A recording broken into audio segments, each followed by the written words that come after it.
Hello, boys and girls.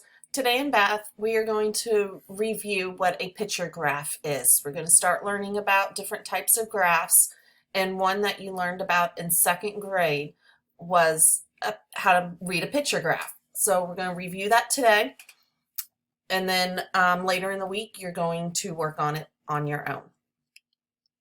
Okay, first you're going to have a graph that looks like this. We have Ron kept track of the points scored by his teammates during a basketball game. He recorded his data in the picture graph shown below.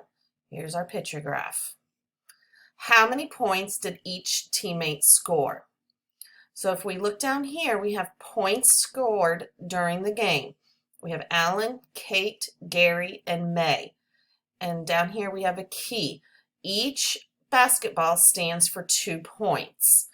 So we can look here and see Alan scored how many points? If each ball is 2 points, so Alan scored how many points? 2. Kate, 2, 4, 6. So Kate scored 6 points. Gary, how many do you think Gary scored?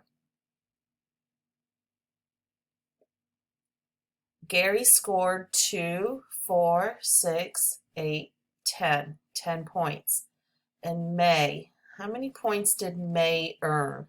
I see she has 4 balls, and if each ball stands for 2 points, I can either skip count each ball or I can think in my head 4 balls times 2 points equals 8.